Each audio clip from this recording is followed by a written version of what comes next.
Yo, what's up mga brad? So, may order tayo sa TikTok na tinry kong order sa TikTok ng Gomo SIM ito. Then tignan natin kung legit siya. Gomo SIM dahil para sa ano natin, lagi na lang kasi tayo naglo-load. Wala na kasing wifi dito sa apartment. Then naka-seal naman siya. Check ko lang tayo ng pangbukas. Gomo SIM, tignan natin kung legit talaga to. Pang 30 days daw. So kailangan din kasi natin ng iba't ibang SIM. Siyempre in a good purpose naman. Hindi natin gagamitin sa ng scam. Kasi pag may kailangan tatlo, marami kang kailangan ng cellphone ay ng SIM ito. Gomo SIM 30 gig. Kita niyo 'di ba? 30 gig. No expiry only 399. Let's see. So kailangan natin ng verification pa dito. Sabi niya dito, pag di nagamit ng August 31 will expired. LTC 5G. Biyakin na natin to. Parang pagbibiyak lang. Iyon no. Gomo SIM. Legit ka nga ba? Go insert your SIM. May instruction naman dito. So pag mahilig mag-data, yan data na kasi gamit natin, hindi na tayo naka-wifi oh. So may instruction naman dito. And then types, ito, micro SIM.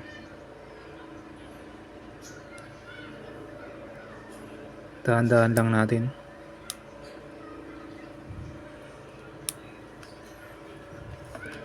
Ito. Okay.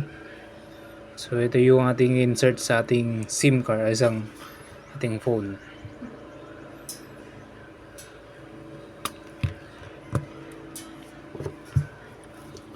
So bago nun is install muna kayo ng Gomo SIM, ay Gomo apps.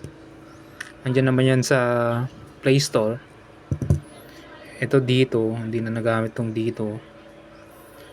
Ito Gomo SIM. Sana effective ka. Sabi niya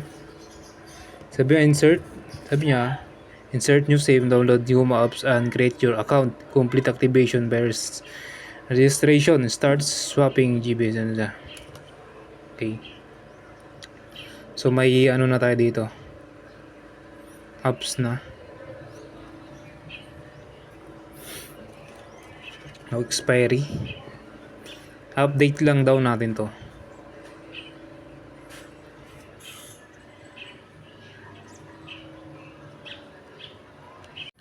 So yun, parang sa basically din lang kailangan pag nag-insert nyo tong Gomo SIM.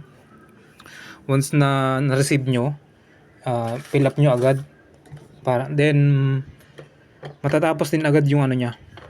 Yung once na na-fill up nyo. Madali lang naman yung mga kailangan. Name, tapos mga address, valid ID ito, driver's license. Then mga basic lang naman. Then pwede na kayo bumili ng SIM na to. Ito yung mga SIM. Ay yung promo nila. Yung load 399. Sunday data 30 days. Marami sila dito. Sa 7 gig 30 days din. Ay, ito marami. Pitking day no expiry 199. You know. So once pala na na kuha mo to, wala pa siyang loloadan mo pa. Okay. Then pwede ko yung ilagay yung link dito kung gusto yung order. Then meron ding referral. Okay. So yun lang. Thank you. Pwede yung order sa TikTok or sa Shopee. Lagay ko yung link dyan sa baba.